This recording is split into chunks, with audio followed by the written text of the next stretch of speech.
Izinkan saya untuk mendiseminasikan modul 1.4 di pendidikan guru penggerak terkait budaya positif. Jadi hari ini saya akan menyebarkan pemahaman dan penerapan pengalaman budaya positif yang sudah dilaksanakan terutama di kelas ya kepada anak-anak.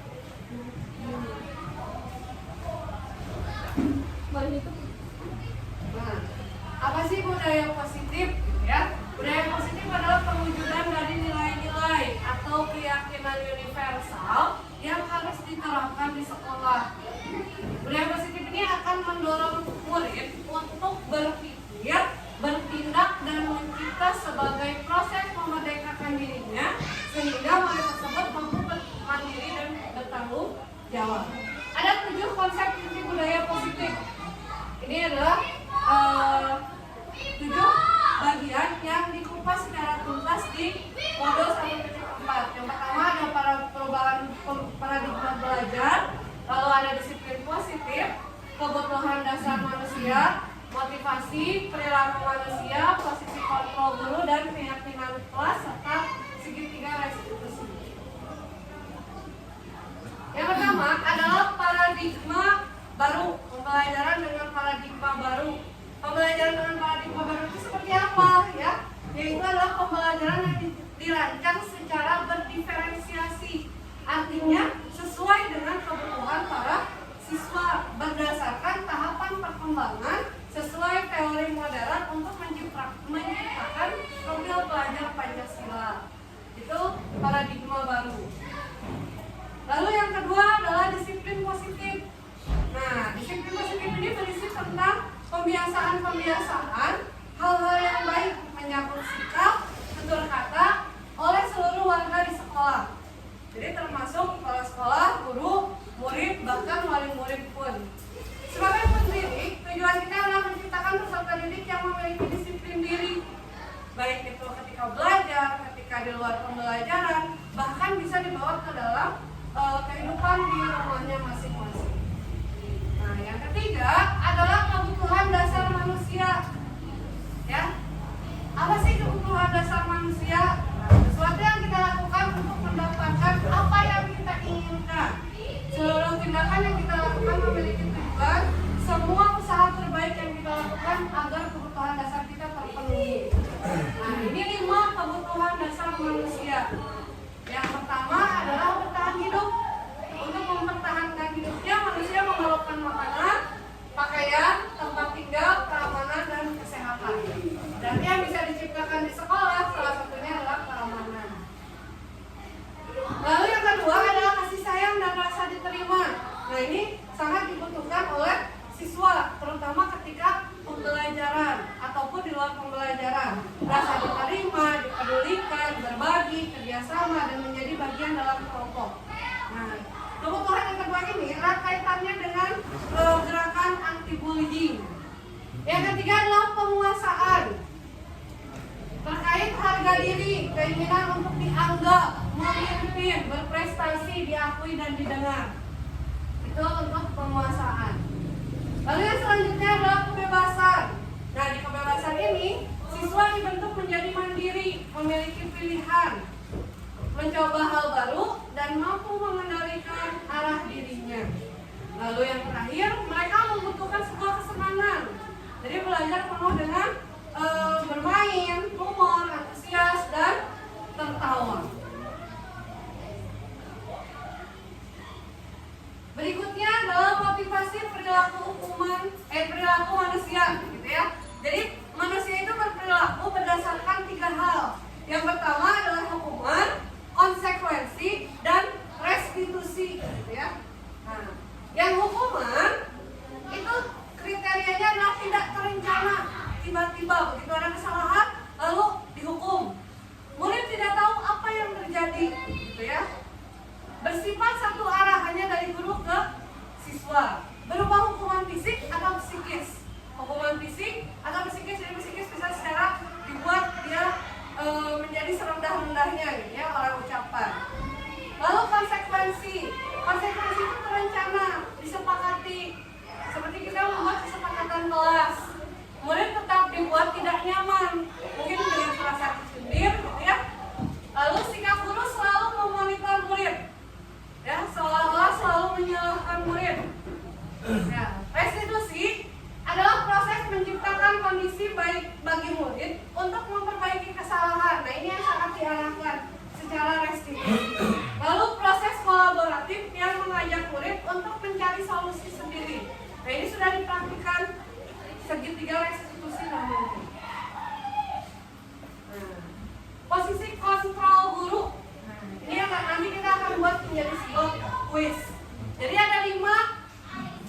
posisi kontrol dulu, ya. Yang pertama ada penghubung.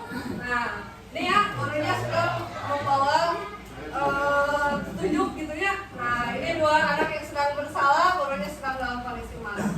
Lalu membuat merasa bersalah, dibuat seolah-olah siswa itu selalu melakukan kesalahan. Lalu mereka dikontrol sebagai teman. Kita memposisikan diri sebagai teman para murid. Lalu pemantau. Ketika sudah diberikan konsekuensi, ketika sudah ada kesepakatan, nah guru memantau. Kira-kira anak ini menjalankan atau tidak. Lalu sebagai manajer, ya tadi manajer itu restitusi. Kita bertindak seolah-olah mengatur. Kira-kira solusinya apa? Kamu salahnya apa? Gitu. Seorang manajer. Nah, ini ya sebuah kisah ketika guru posisinya sebagai penghukum. Nada suaranya tinggi, bahasa tubuhnya mata melotot, dan jarinya menunjuk serta menghardik. Ya, terlambat lagi, selalu datang terlambat. Kapan bisa datang tepat waktu? Itu tipe yang penghukum. Nah, ini hasilnya. Kemungkinan murid marah, dendam, bersifat agresif, bahkan sesudah kembali duduk, murid tersebut akan mencoret-coret bukunya. Ya.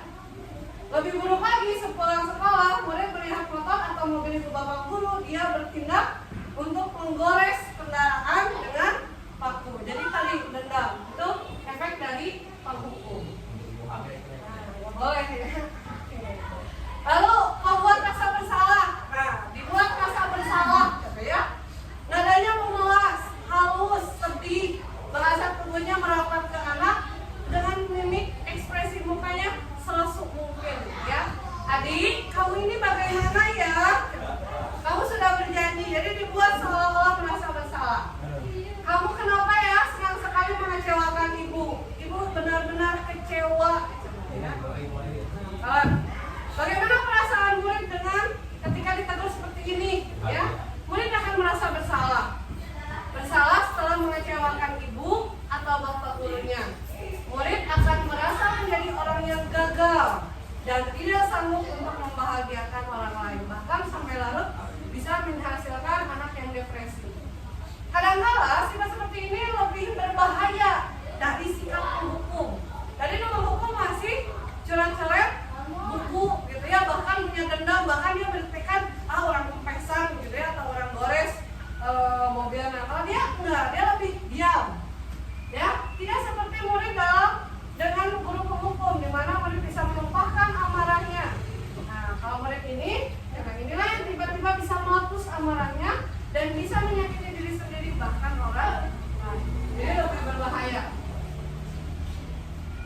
Nah, kalau ini posisi sebagai teman, nah ya, suaranya ramah, akrab, bercanda, masih merapat ke guru, mata dan senyum jenaka. Jadi diajak seolah-olah relax, ya. Adik, ayolah, bagaimana sih kamu? Gitu ya.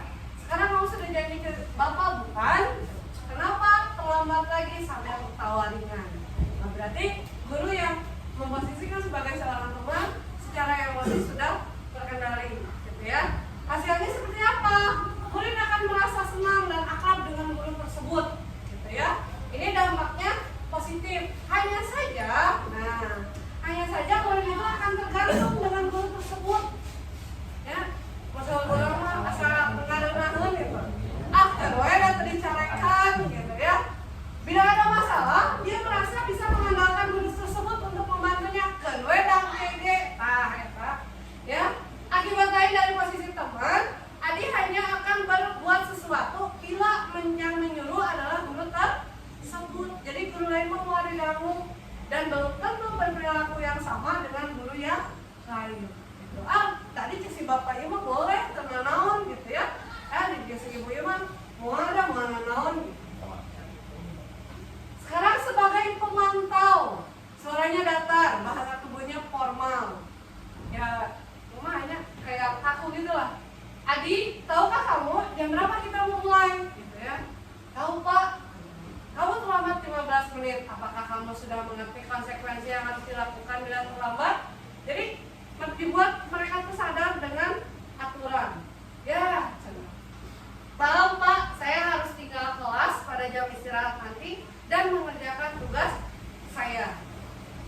ya benar, ya.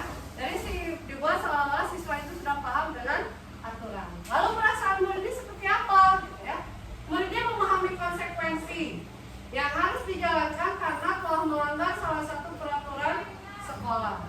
Guru tidak menunjukkan suatu emosi yang berlebihan, kalau menjadi marah atau membuat merasa bersalah, tidak. Tadi ya, berkata datar. Murid tetap dibuat tidak nyaman, yaitu dengan harus tinggal kelas pada jam istirahat. Tapi jeleknya berarti hak anak tidak terpenuhi dan mengerjakan tugas. Guru tetap harus memantau murid dan kita pun tidak ada jeda untuk istirahat. Ya, itu jeleknya pemantau.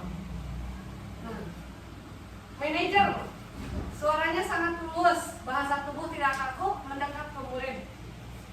Ya, apakah kamu mengetahui jam berapa sekolah dimulai? Gitu ya.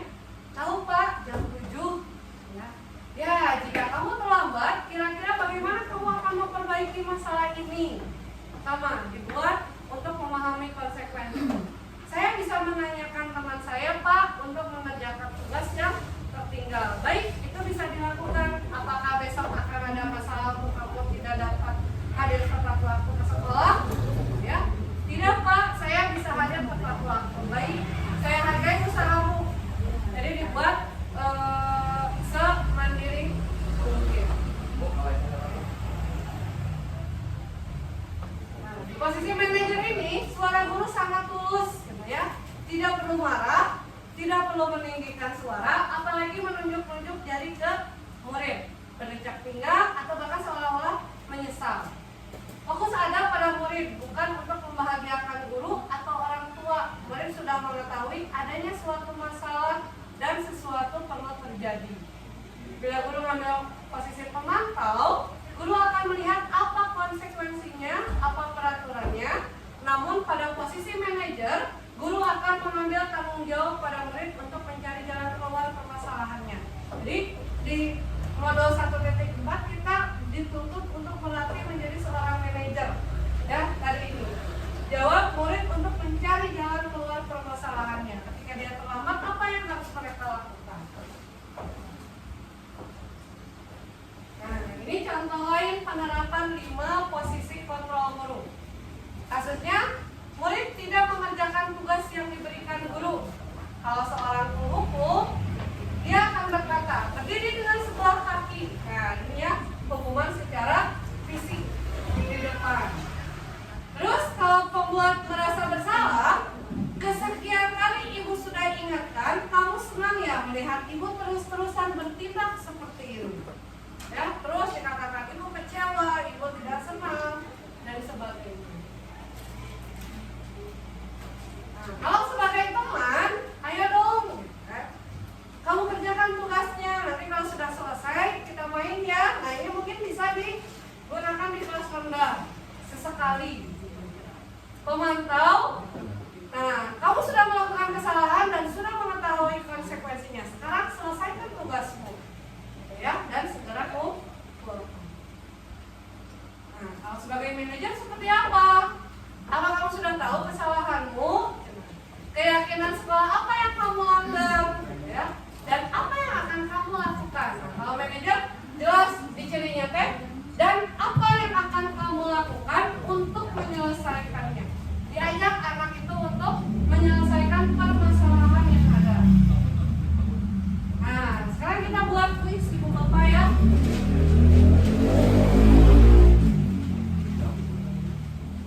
Ada sebuah kasus. Nah, posisi kontrol apakah aku? Saya kecewa sekali dengan kamu. Silakan ditulis di stick note.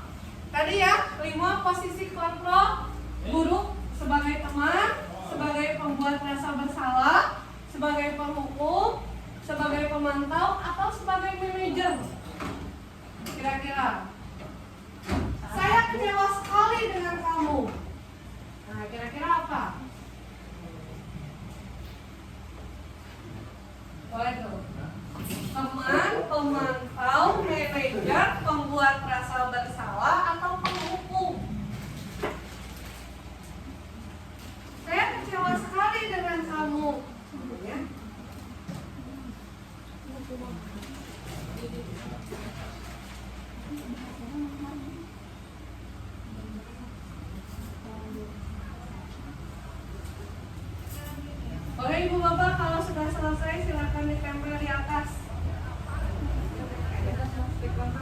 Ayo,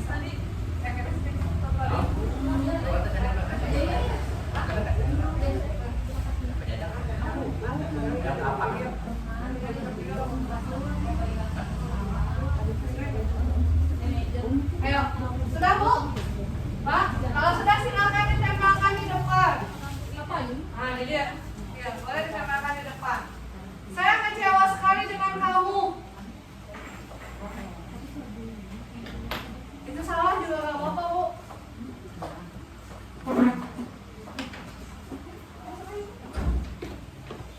Ayo, saya kecewa sekali dengan kamu. Pemantau atau penghukum atau teman, gitu ya, atau pemberi rasa bersalah.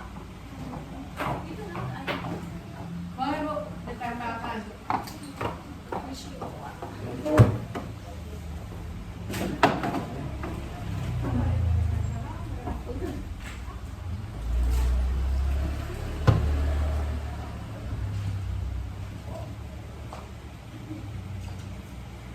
Aku. Sudah? Oke.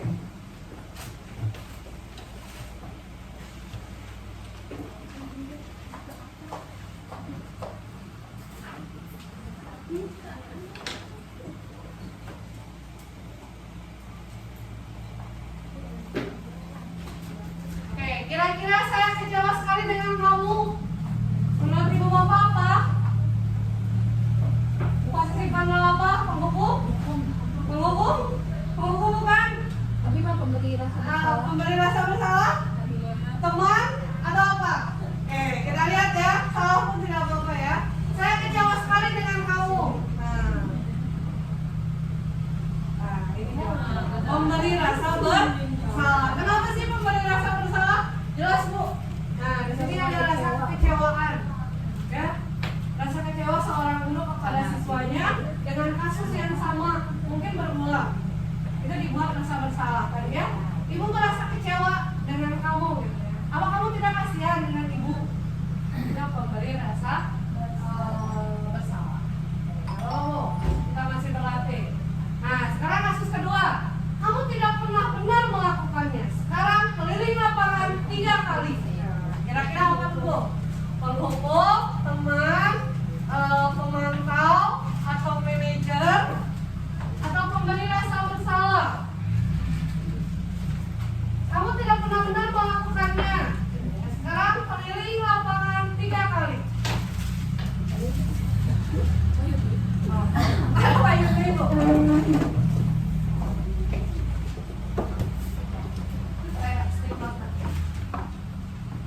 Kamu tidak pernah benar melakukannya. Sekarang keliling lapangan 3 kali.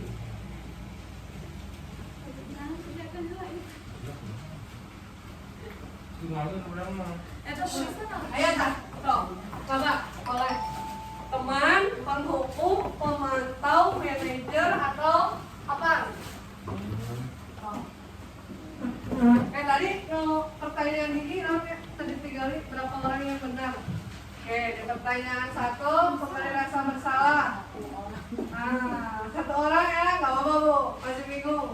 Berlatih Bu. Nggak apa-apa ya. Ayo, kamu tidak pernah benar melakukannya. Sekarang keliling lapangan 3 kali. Nah, kira-kira posisi kontrol apakah? Nah, jadi nggak apa-apa, boleh nggak apa-apa, kasih nama. Sip. Nah, kira-kira apa Bu? Penghukum. Kenapa penghukum? Kayak keseruan. Kayak apa? Ya, ada keliling lapangan 3 kali. Ya, betul. Di kasus itu penghukum secara fisik dan jawabannya 100% benar. Ya. Sekarang kita masuk kasus 3 ya. Kira-kira bagaimana kamu akan memperbaiki masalah ini? Nah, yang tadi yang mencari masalah, manajer, pemantau, penghukum, pemberi rasa bersalah, atau teman.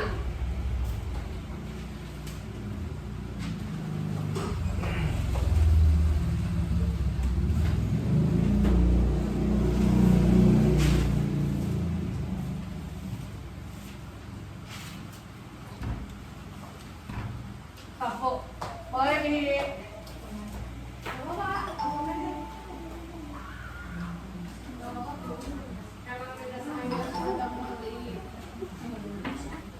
Boleh Bu, maju.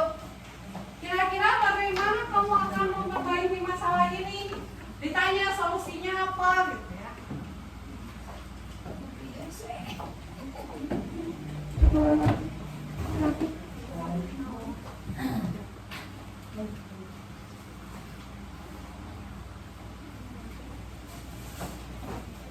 Dibagikan apa? Sebagai tanah. Boleh ya. Pemantau, manajer, sebagai pemantau, manajer atau penghukum, teman, pemberi rasa bersalah. Kira-kira bagaimana kamu akan memperbaiki masalah ini? Sebagai apa, Bu? Manajer. Sebagai teman. Sebagai teman? Boleh. Sebagai manajer? Boleh. Semua boleh berpendapat ya? Udah semuanya teh? Nah, kita lihat ya. Sebagai ya, mengatur solusi. Nah, tadi ya, dulunya teh solusi gitu ya. Nah, ini ya. Kira-kira bagaimana ya kamu akan memperbaiki masalah ini? Oke. Berapa yang benar? 1, 2, 3. Oke, 3 lumayan ya. Paling gampang bukunya, Bu. Oke. Nah, bolehlah. Nah, Pak dibagikan aja Pak, nggak bawa minum. Pertanyaan keempat ya Bu, silakan boleh sambil minum. Ayolah lakukan demi Bapak atau Ibu, penuh dengan bujukan. Sebagai apa? Sebagai penghukum, boleh masuk aja sebagai penghukum, sebagai manajer, sebagai teman, atau sebagai pemberi rasa bersalah. Nah, kira-kira, ayolah lakukan demi Bapak atau Ibu. Kira-kira kontrol guru ini sebagai apa? Ayo, kalau sudah benar semua dari tadi, Kasih hadiah. kasih hadiah boleh dikasih hadiah di balik layar. Ini kan sudah hadiahnya, Bu.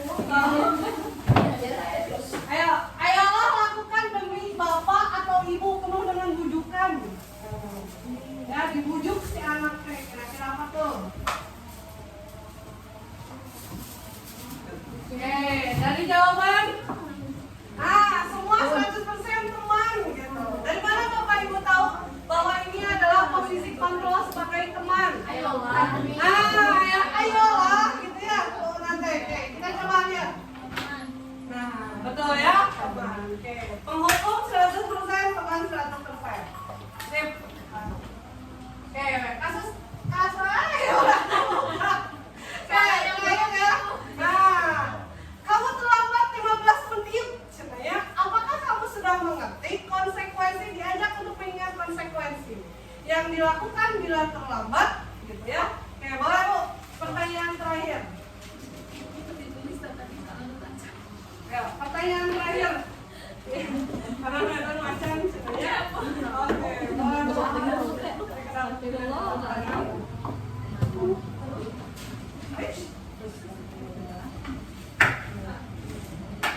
Kamu terlambat sudah 15 menit. Apakah kamu tahu konsekuensinya? Ya. Bila terlambat.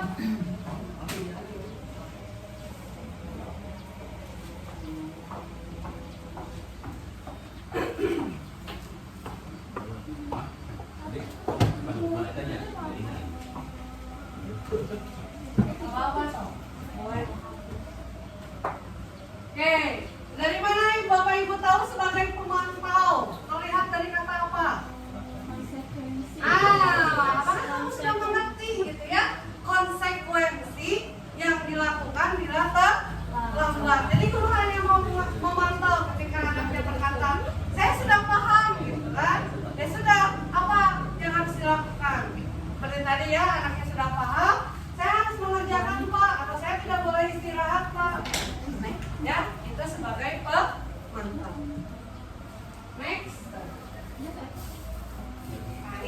keyakinan kelas. Nanti Ibu Bapak bisa menyaksikan proses pembuatan keyakinan kelas yang saya lakukan ya ketika berdialog dengan anak-anak. Kita mulai dari kata atau kalimat yang negatif. Jadi misalkan jangan membuang sampah sembarangan, ya. Terus diubah ke dalam bentuk kalimat positif, ya. Kalimat positif. Nah, setelah di kalimat positif diambil nilai universalnya. Kalimat positifnya berarti dari jangan membuang sampah sembarangan seperti apa? Oke, boleh buanglah sampah pada tempatnya. Ayolah buang sampah pada tempatnya, gitu ya. Berarti nilai universal atau nilai kebaikan dari ketika anak sudah membuang sampah pada tempatnya, apa yang akan tercipta? Kebersihan, ya, keindahan, kenyamanan, gitu ya. Nah, setelah itu berarti anak akan kita ajarkan dari membuang sampah sembarangan. Ayolah membuang sampah sembarangan ini, apa yang kita lakukan? Berarti memungut sampah, simpan ke tempatnya. Terus apa yang mereka lihat? Oh, ketika sampah berserakan, berarti harus dibersihkan. Apa yang mereka dengar? Oh, berarti perintahnya. Nah, buanglah sampah pada tempatnya. Itu seperti itu. Nah, jadilah nanti sebuah keyakinan kelas yang harus mereka taati. Jadi keyakinan kelas berupa pernyataan universal yang dibuat dalam bentuk positif. Ya. Oke. Nah, ini praktek yang kemarin dibuat dengan anak kelas 6, membuat segitiga restitusi. Jadi ketika ada sebuah kasus, karena kita diharapkan untuk menjadi seorang manajer, ada 3 langkah. Yang pertama adalah menstabilkan identitas, ya. Lalu yang kedua, memvalidasi tindakan yang salah. Yang ketiga, menanyakan keyakinan atau kesepakatan kelas. Jadi restitusi bukan untuk menebus kesalahan, namun untuk belajar dari kesalahan. Bahkan anak diarahkan untuk mencari sebuah solusi. Nah, di dalam menstabilkan identitas, ya, apa sih yang harus kita lakukan? Kita menganggap mereka seorang manusia, tempat salah dan benar. Kita berkata, nah, manusia itu betul, boleh punya salah, boleh berlaku salah. Wajar kalau melakukan sebuah kesalahan. Bapak juga pernah melakukan sebuah kesalahan, atau ibu juga pernah melakukan kesalahan. Jadi kita menstabilkan dulu identitas anak, gitu ya. Tapi bapak atau ibu tidak tertarik mencari siapa yang salah, gitu ya. Tadi sambil meredam emosi, dan kamu berhak merasa begitu. Ya, di sini menstabilkan identitas. Lalu tahap yang kedua adalah memvalidasi tindakan yang salah. Nah, kamu pasti punya alasannya kan? Kenapa tiba-tiba seperti itu? Padahal kamu bisa loh melakukan yang lebih buruk dari ini ya. Ya, memvalidasi, mengakui kesalahan yang dilakukan oleh anak. Kamu patut bangga pada dirimu sendiri karena kamu telah melindungi sesuatu yang penting buatmu. Ketika mungkin terjadi sebuah kasus pembelaan. Ini yang validasi tindakan yang salah. Lalu menanyakan keyakinan. Nah, ketika dia sudah mengakui, ya bu, saya salah, saya datang terlambat, atau saya mencontek, atau saya tidak piket, gitu ya. Nah, di sini kita tanyakan, kita kembali lagi ke kesepakatan, kita kembali lagi ke keyakinan kelas. Apa keyakinan kelas kita? Misalkan, iya, saya tidak boleh meninggalkan tugas piket, gitu ya, atau saya tidak boleh mencontek. Seperti apa gambaran kelas yang ideal menurutmu? Setelah mengakui itu, kira-kira apa yang harus kita lakukan, gitu ya? Apa yang tidak boleh kita lakukan? Kamu mau jadi seperti orang yang apa? Menjadi orang yang seperti apa? Pasti anak akan menjawab, saya mau untuk lebih tertib, ya, menanyakan keyakinan. Nah, di sini perlu kita tekankan, kamu yakin nggak dengan peraturan itu? Kamu yakin nggak untuk mematuhi peraturan itu? Kamu bisa tidak? Bisa. Dan diajak untuk meraih mimpi. Mau seperti apa? Ya, perbaikannya. Itu Ibu Bapak terkait budaya positif di modul 1.4. selanjutnya nanti akan saya tampilkan terkait pembuatan keyakinan kelas dan restitusi. Oke, kita buat sebuah keyakinan kelas. Asli. Oke, kita buat sebuah keyakinan kelas. Yuk, peraturan pertama. Apa yang mau dituliskan? Tidak boleh makan di kelas. Oke, tidak boleh makan di kelas. Nah, tidak boleh makan di kelas. Oke, dua. Apa lagi? Tidak boleh membuang sampah sembarangan. Oke, tidak boleh. Nah, tidak boleh membuang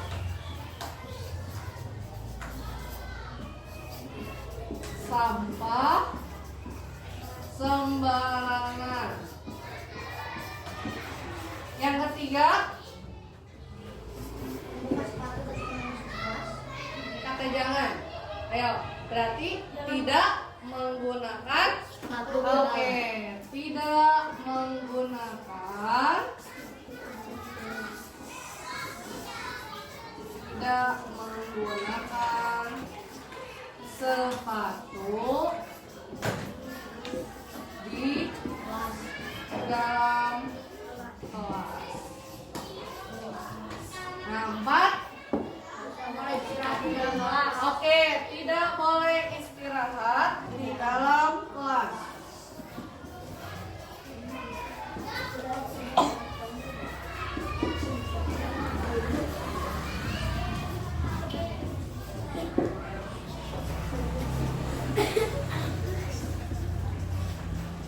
Oke, satu lagi. Hah? Tidak boleh? Oke, tidak boleh. Tidak boleh mengganggu siapa? Oke, orang teh siapa? Teman.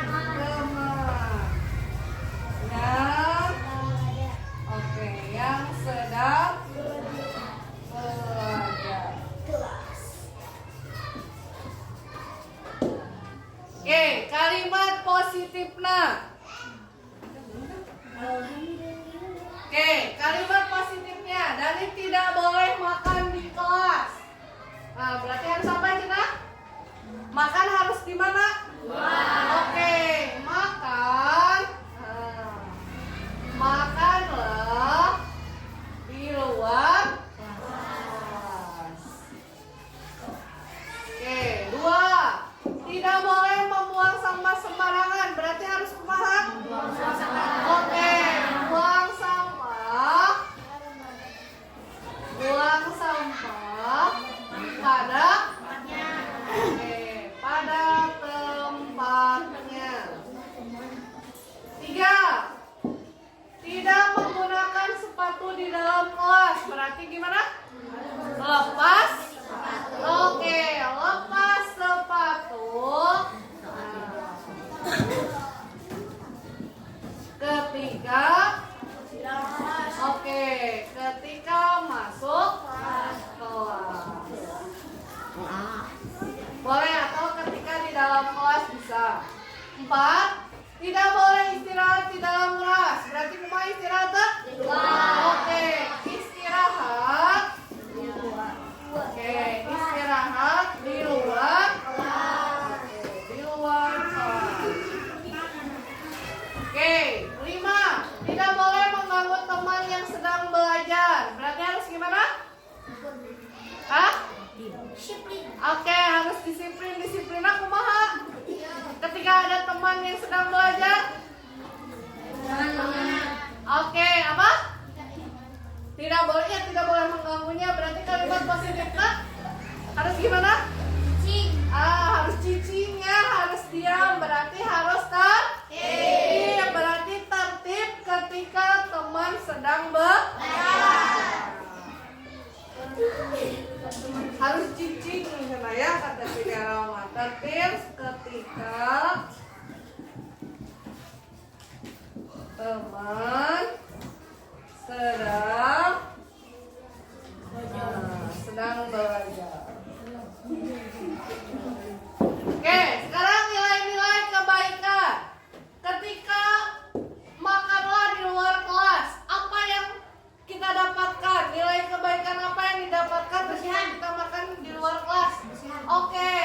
kebersihan. Kalau nomor 2 kira-kira kebaikan apa yang kita dapatkan? Kenyamanan. Oke, kenyamanan. Ada lagi? Hah? Selain kenyamanan? Ayo. Kebauan. Berarti tidak kebauan. Tidak mengotori teh apa berarti? Tidak mengotori teh apa? Berarti kebersihan. Ya, sama kebersihan. Oke, 3. Ketika melepas sepatu ketika masuk kelas, apa yang kita rasakan? Oke, nyaman. Berarti kenyamanan. Kenyamanan bisa juga kebersihan. Ya? Oke. Nah, setelah nomor 4, istirahat di luar kelas, kira-kira apa yang kita rasakan? Ya, tidak rasa sama. Oke, tidak menghindari salah sangka, berarti itu teh sebuah rasa aman, ya. Keamanan. Apa yang aman? Barang-barang kita, misalkan ya, karena kita tidak tahu teman kita sifatnya seperti apa. Oke, 5. Tertib ketika teman sedang belajar, berarti nilai kebaikan apa yang ada? Ketertiban. Ketertiban. Sekarang kita masuk ke diagram Y dan T. Di diagram Y ada terdengar, berperilaku, terlihat. Nah, kira-kira yang terlihat nomor 1, makanlah di luar kelas. Apa yang terlihat? Bagaimana anak-anak? Senang. Oke, anak-anak duduk di mana? Kalau istirahat di luar berarti duduk di mana? Di teras, di lantai, ya. Nah, berarti kalau perilakunya anak-anak ngapain? Makan di luar. Oke, makan di luar. Oke, kira-kira terdengar bagaimana perintahnya duduk di istirahat di luar? Kumaha perintahnya? Ayo, terdengar berarti kumaha saur ibu teh? Hah? Istirahat di Oke, istirahat di luar. Ya. Nah, buang sampah pada tempatnya. Kumaha ucapanna atau perintahna? Berarti buang sampah pada tempatnya. Oke, buang sampah ke tempatnya, boleh. Oke, terlihatnya kumaha kalau buang sampah ke tempatnya? Kan? Oke, lingkungan bersih. Oke, bersih dari apa? Oke, dari sampah, dari kotoran. Berperilaku berarti anak-anak melakukan apa? Membuang sampah. Nah, akhirnya kita masuk ke diagram T. Tampak seperti. Nah, lepas sepatu ketika masuk kelas, berarti tampaknya terlihat. Terlihatnya bagaimana sepatunya? Sepatunya apa? Oke, sepatu rapi di mana? Oke, sepatu rapi di rak. Rapi buat Rapi ya, emang rapi, nyerapnya rapi, bacanya rapi. Tampak tidak seperti apa? Berarti tidak berantakan, ya. Oke, tidak berantakan. Nah, terus istirahat di luar kelas, berarti sama ya. Jam makan di luar kelas. 5. Tertib ketika teman sedang belajar. Bagaimana tampaknya? Berarti anak-anaknya gimana kalau tidak mengganggu teman? rasa nyaman. Oke, anak-anaknya gimana? Rasa nyaman. Belajarnya dengan bagaimana? Dengan serius.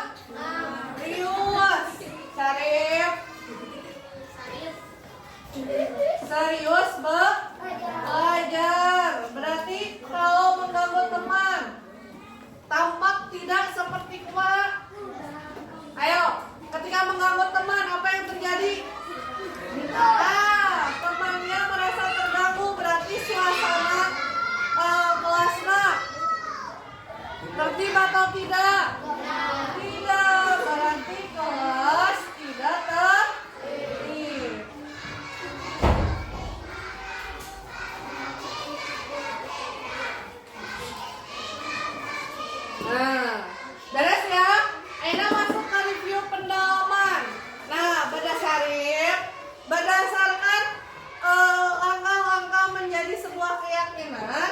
Akhirnya kita pisahkan. Apa tugas guru? Mengajar siswa. Oke, mengajar. Terus? Menerangkan. Oke, menjelaskan. Menjelaskan apa? Pelajaran. Oke, menjelaskan pelajaran atau menjelaskan materi ya. Nah, terus nih. Memberi tugas. Oke, memberi tugas. Terus nih.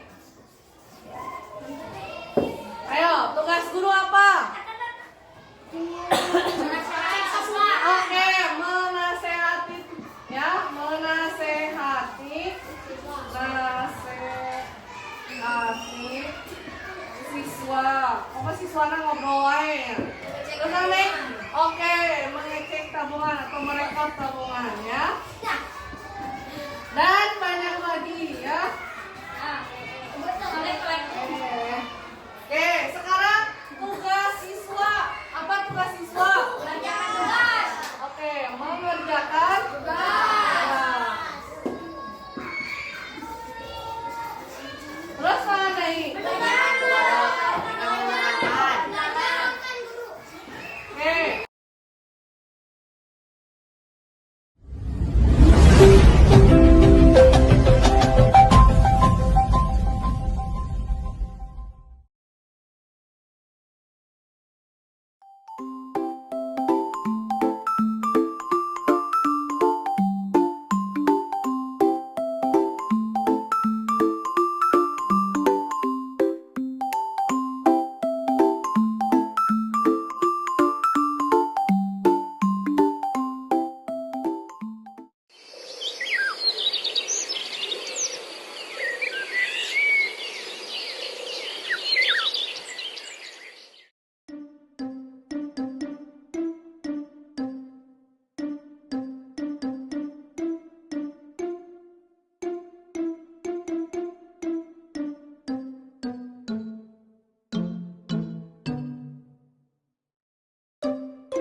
Oke, selamat siang Gerald. Gerald sudah makan? Oke, Gerald tahu nggak kenapa Gerald dipanggil ke sini? Tidak tahu, Bu. Oke, Gerald tadi kalau ibu tidak salah lihat, Gerald tadi berusaha lihat jawabannya Aham ya saat Iya, ulangan. Oke, kalau ibu boleh tahu, menurut Gerald mencontek itu perbuatan yang baik atau tidak baik? Tidak baik, Bu. Tidak baik. Oke. Tahu bahwa itu perbuatan tidak baik, bahwa itu tidak boleh dilakukan. Nah, sekarang kita sama-sama aja gitu ya.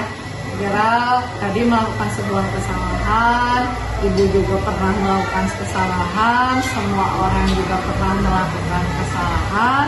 Tapi sekarang ibu tidak akan mencari siapa yang salah. Kita sama-sama mencari solusinya. Ya, gimana caranya biar Gerald tidak mencontek kembali? Oke. Ya. Jadi Gerald itu harus belajar. Kalau boleh tahu, kenapa sih sampai mencontek? Semalam saya tidak belajar. Kenapa tidak belajar? Oke, kenapa main HP? Main apa sih di HP? Bayar Main Free Fire. Sampai jam berapa? jam 11. Oke, sampai jam 11 ya. Gerald masih ingat keyakinan kelas kita atau kesepakatan kelas kita bahwa kita tidak boleh apa? Tidak boleh mencontek. Gerald yakin bahwa itu sebuah kebaikan? Iya. Nah tadi ya, kenapa Gerald sampai mencontek? Karena tadi tidak belajar. Kira-kira nanti nih supaya Gerald tidak mencontek kembali, nah apa yang mau Gerald lakukan? Gerald harus gimana? Belajar. Harus belajar. Terus ngisinya harus gimana?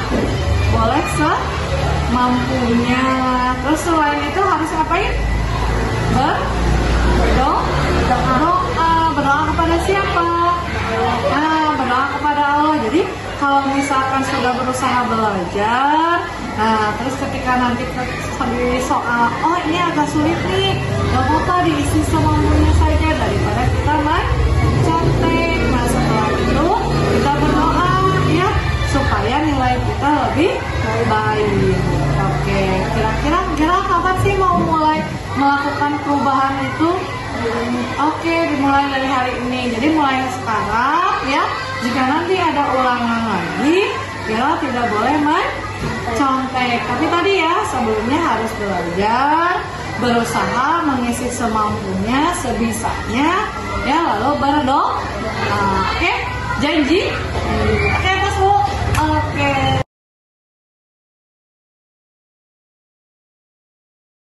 Assalamualaikum warahmatullahi wabarakatuh.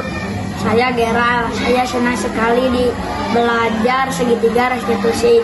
Saya diajarkan untuk mencari solusi masalah saya sendiri. Assalamualaikum warahmatullahi wabarakatuh.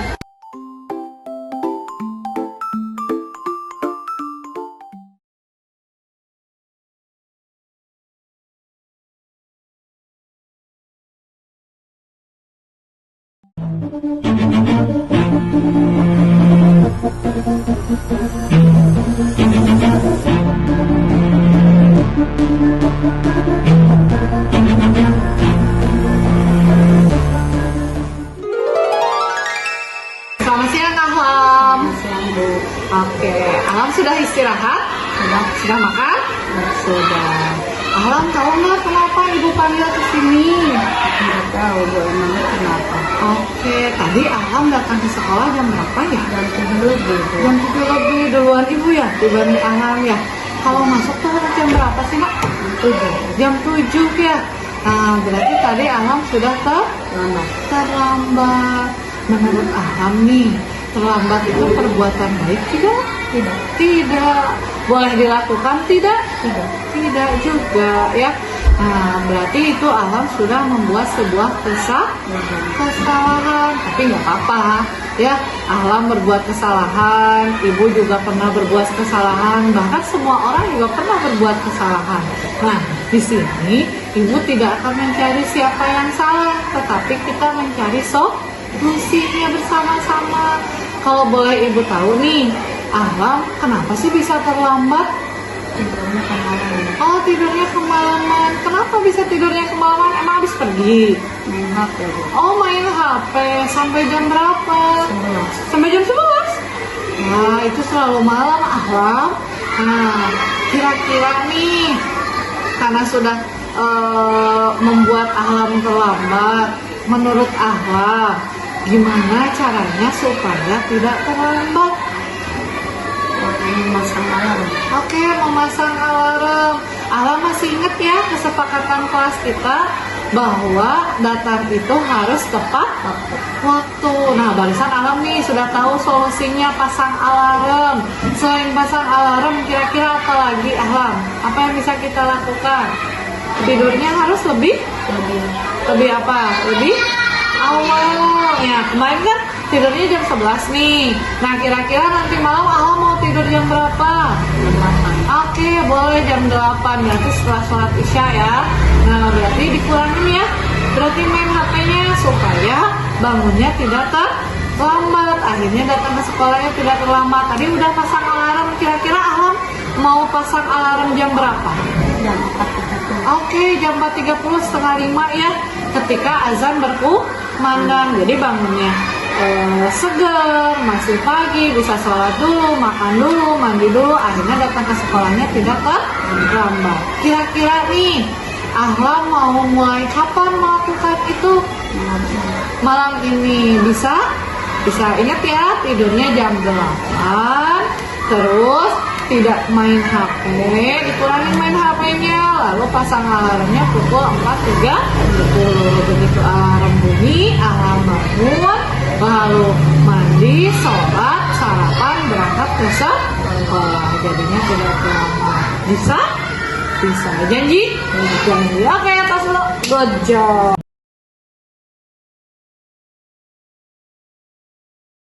Assalamualaikum warahmatullahi wabarakatuh. Saya Alam, senang sekali diajak buat cucu memahami masalah dan mencari solusi. Wassalamualaikum warahmatullahi wabarakatuh.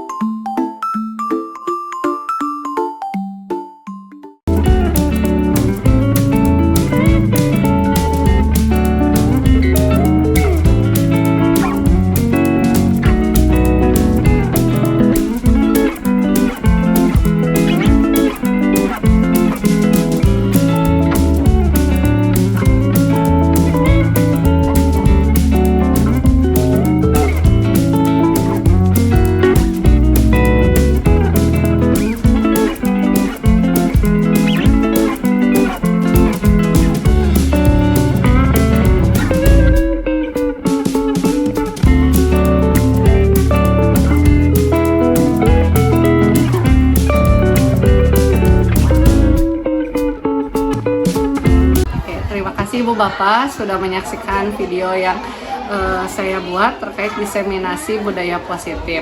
Jadi sekali lagi saya akan menegaskan bahwa budaya positif ini sangat penting untuk kita terapkan di kelas maupun di sekolah kita. Nah, terkait budaya positif, apa sih budaya positif? Jadi budaya positif itu adalah penerapan nilai-nilai kebaikan, baik itu di lingkungan kelas kita ataupun yang lebih besar di lingkungan sekolah.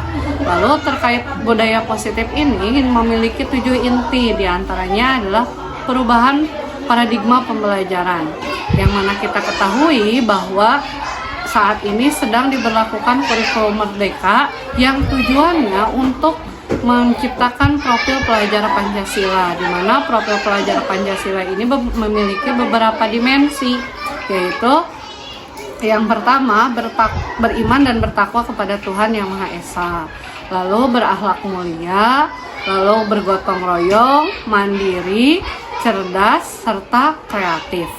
Itu terkait dengan perubahan paradigma pembelajaran. Lalu yang kedua adalah disiplin positif. Disiplin positif ini memiliki makna bahwa kita akan mengajarkan hal-hal kedisiplinan baik secara waktu maupun ketika pembelajaran ataupun di luar pembelajaran. Lalu yang ketiga terkait inti budaya positif itu adalah posisi kontrol seorang guru, di mana posisi kontrol seorang guru ini memiliki 5, yaitu yang pertama sebagai penghukum, lalu sebagai pemantau, sebagai teman, sebagai pemberi rasa bersalah, dan terakhir adalah sebagai manajer. Posisi sebagai penghukum, guru erat kaitannya dengan sering menghardik siswa, memberikan hukuman fisik ataupun psikis dengan kata-kata secara verbal, lalu akan berdampak kepada seorang siswa yang menjadi pendendam, memiliki banyak amarah, enggan untuk mengeluarkan amarahnya sehingga menimbulkan sebuah dendam yang sangat berbahaya baik bagi dirinya ataupun bagi orang lain. Lalu yang kedua, ketika sebagai pemantau, artinya guru hanya memantau siswa. Memantau siswa seperti apa? Memberikan pertanyaan, kamu salahnya apa? Apa yang sudah kamu lakukan? Lalu konsekuensinya apa? Apa yang harus dilakukan setelah melakukan sebuah kesalahan? Itu sebagai pemantau. Jadi posisi guru hanya mengarahkan siswa ketika setelah melakukan kesalahan, konsekuensinya apa. Lalu yang keempat adalah pemberi rasa bersalah, di mana guru mengungkapkan kekecewaannya, kekesalannya, bahkan sampai membuat siswa itu benar-benar merasakan perasaan bersalah, yang mengakibatkan bisa jadi siswa itu akan merasa minder sendiri, gitu. Merasa saya itu benar-benar melakukan sebuah kesalahan yang sangat fatal. Nah, itu tidak terlalu untuk dianjurkan. Lalu posisi seperti apa yang dianjurkan oleh seorang guru adalah posisi sebagai manajer, di mana posisi guru ini diharapkan mengarahkan siswa untuk menyadari kesalahannya, menyadari konsekuensinya, apa yang harus dilakukan setelah membuat kesalahan, bagaimana cara memperbaikinya. Nah, ini adalah posisi yang sangat ideal untuk seorang guru. Lalu yang inti berikutnya adalah terkait motivasi perilaku manusia. apa sih yang mendasari para siswa untuk melakukan sebuah perilaku kebaikan atau mengamalkan budaya positif? Yang pertama, motivasinya bisa dari hukuman, tapi tidak terlalu dianjurkan seperti yang tadi sudah dijelaskan, bahwa hukuman ini akan menimbulkan sebuah rasa dendam pada siswa itu sendiri. Lalu konsekuensi pun sangat tidak terlalu dianjurkan. Kenapa? Karena tidak semua siswa itu akan mengerti apa konsekuensi yang harus dilakukan. Nah, yang direkomendasikan adalah restitusi. Restitusi itu apa? Restitusi itu adalah cara menyelesaikan sebuah permasalahan di mana siswa diajak untuk menyadari kesalahannya, diajak untuk mencari solusinya, bahkan perubahannya mau dilakukan mulai kapan. Itu restitusi. Lalu terkait yang kelima adalah inti dari budaya positif itu adalah memenuhi kebutuhan dasar manusia. Yang namanya dasar artinya hal ini perlu atau sangat penting untuk segera dipenuhi. Di antaranya adalah untuk bertahan hidup. Terkait dengan pembelajaran, tentu untuk bertahan hidup, seorang siswa membutuhkan ilmu dan pengetahuan dalam kehidupannya sehari-hari. Kenapa? Karena di zaman era disrupsi seperti ini, para siswa dibutuhkan untuk menguasai berbagai ilmu pengetahuan, terutama untuk menjalankan sebuah teknologi. Lalu yang kedua adalah kasih sayang dan rasa diterima. Jelas, di dalam pembelajaran tanpa kasih sayang dan rasa menerima siswa, itu akan sulit untuk menerapkan ilmu pengetahuan. Kenapa? Karena siswa akan merasa, oh saya dipilah-pilih nih oleh gurunya, atau gurunya melakukan sebuah tindakan pilih kasih. Dia hanya mau mengajari dengan latar belakang siswa tertentu. Itu sangat tidak memungkinkan. Lalu penguasaan. Penguasaan itu apa? Artinya siswa diberikan rasa harga diri. Ketika tadi tidak dianjurkan posisi guru sebagai seorang penghukum. Kenapa? Karena ya tadi menjatuhkan harga dirinya sendiri. Lalu kebebasan. Kebebasan seperti apa? Artinya siswa boleh menentukan pembelajaran berdasarkan minatnya, terkait dengan rasa mandiri, gotong royong, kerjasama, itu terkait kebebasan. Lalu yang terakhir adalah kebutuhan manusia untuk kesenangan. Artinya di dalam pembelajaran itu harus penuh dengan rasa kesenangan, rasa menarik, rasa ceria, bermain, itu harus dipenuhi untuk kebutuhan seorang siswa. Lalu yang keenam, terkait inti dari budaya positif itu adalah melakukan sebuah keyakinan kelas, atau yang familiar kita sering lakukan adalah kesepakatan kelas. Itu hanya berbeda istilahnya saja. Keyakinan kelas itu untuk apa? Keyakinan kelas itu untuk sama-sama mengajak siswa untuk bertindak sesuai dengan koridor yang berlaku. Nah, proses untuk memperoleh sebuah keyakinan kelas itu dimulai dari membuat aturan dengan kalimat negatif. Misalkan kita ubah kalimat atau kita gunakan kalimat dengan kata jangan, kata tidak boleh. Misalkan jangan membuang sampah pada tempatnya. Nah, itu kalimat negatifnya. Lalu kita ubah ke dalam bentuk kalimat positif. Misalkan buanglah sampah pada tempatnya, atau ayolah buang sampah pada tempatnya. Nah, di situ lalu diajarkan siswa itu ke nilai-nilai keuniversalan, artinya nilai-nilai kebaikan yang akan mereka terima atau yang akan mereka dapatkan ketika setelah melakukan sebuah peraturan tersebut. Misalkan dari ayolah membuang sampah pada tempatnya, mereka akan mendapatkan kebersihan, kenyamanan, kesehatan, bahkan mereka akan merasa oh ini teh sangat kondusif untuk belajar gitu. Kenapa? Karena suasananya bersih, suasananya sehat. Lalu setelah itu diajak siswa untuk membuat sebuah diagram Y dan diagram T, di mana diagram Y ini meliputi kegiatan aspek berperilaku yang dapat didengar dan yang dapat diucapkan gitu ya. Yang pertama secara perilaku, artinya siswa akan membuang sampah kepada tempatnya, ya, gerakan membuang sampah pada tempatnya. Lalu untuk didengar berarti terkait perintahnya, apa yang diperintahkan gitu ya, oh buanglah sampah pada tempatnya. Terus terkait dengan yang mereka lihat apa, oh ternyata ketika ada sampahnya berserakan harus saya buang. Itu yang terkait diagram Y. Lalu diagram T. Diagram T itu apa? Diagram T itu tampak tidak seperti dengan tampak seperti. Artinya tampak seperti itu lebih ke kalimat-kalimat positif.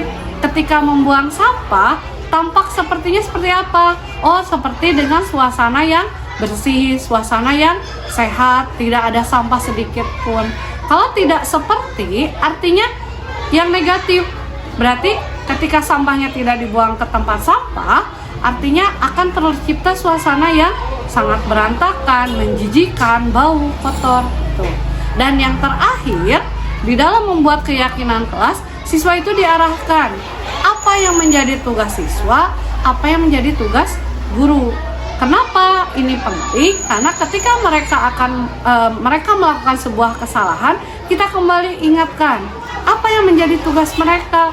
Oh, mereka itu harus menaati peraturan, mematuhi guru, mendengarkan ketika pembelajaran, sayang teman, dan sebagainya. Lalu mereka pun harus tahu posisi guru itu seperti apa, tugas guru itu seperti apa. Apakah hanya sekedar mendidik, apakah hanya sekedar membina, apakah hanya sekedar memberikan soal. Nah, itu diajarkan juga, mereka tuh harus tahu gitu ya. Lalu inti dari budaya positif yang terakhir adalah membuat segitiga restitusi. Jadi segitiga restitusi ini turunan dari posisi guru sebagai manajer. Lalu yang selanjutnya adalah ketika memenuhi kebutuhan dasar manusia juga gitu ya. Jadi segitiga restitusi memiliki 3 tahapan. Yang pertama adalah menstabilkan identitas. Kenapa penting untuk menstabilkan identitas tadi? Menghindari rasa minder gitu ya, menghindari rasa dendam. Kita posisikan bahwa kita tuh sama seperti mereka, pernah menjadi seorang anak-anak, pernah melakukan sebuah kesalahan, bahkan mungkin kesalahan kita lebih fatal daripada yang mereka lakukan. Jadi itu untuk sama-sama menyamaratakan bahwa kita pun sama sebagai manusia, tempat salah dan dosa. Lalu yang kedua adalah memvalidasi kesalahan. Artinya bukan kita membenarkan kesalahan, tetapi kita menanyakan kenapa kesalahan itu bisa dilakukan, apa yang menjadi latar belakang, terus kenapa bisa seperti itu, bagaimana kondisi rumahnya. Itu yang maksudnya memvalidasi sebuah kesalahan. Bisa kita tanyakan, kok bisa sih kamu datang terlambat gitu? Apa yang menyebabkan kamu datang terlambat? Bagaimana misalkan perilaku ibumu, apakah sudah membangunkan lebih pagi ataukah seperti apa? Itu maksud dari memvalidasi sebuah kesalahan. Lalu yang terakhir adalah menanyakan kembali keyakinan kelas yang sudah dibuat gitu. Jadi diusahakan membuat kesepakatan kelas itu benar-benar di awal tahun gitu. Jadi ketika menanyakan sebuah keyakinan kelas, mereka ingat gak gitu dengan peraturan yang sudah dibuat. Atau misalkan bisa jadi ketika proses segitiga restitusi ini mereka belum paham, berarti posisi kita ya memahamkan kembali. Atau mereka sudah tahu ini teh salah, terus harus dilakukan sesuai dengan peraturan yang sebelah mana. Berarti kita tanyakan, kamu yakin gak ini hal yang harus diperbaiki? Ketika mereka sudah yakin, ketika mereka sudah kembali paham, ketika mereka sudah mengerti, berarti kita tanyakan, kira-kira nih supaya tidak melakukan sebuah kesalahan lagi, apa yang akan kamu lakukan? Mungkin berbeda-beda solusinya setiap anak gitu, dan itu harus kita akomodasi ya, harus kita terima juga mau seperti apa, itu diperbolehkan. Dibuat kesepakatan ulang tidak mengapa. Lalu kita tanyakan, perubahan itu akan dimulai dari kapan? Kalau bisa dalam waktu yang secepat-cepatnya. Kenapa? Karena hal ini untuk memperbaiki atau meminimalisir kesalahan tersebut tidak terulang kembali.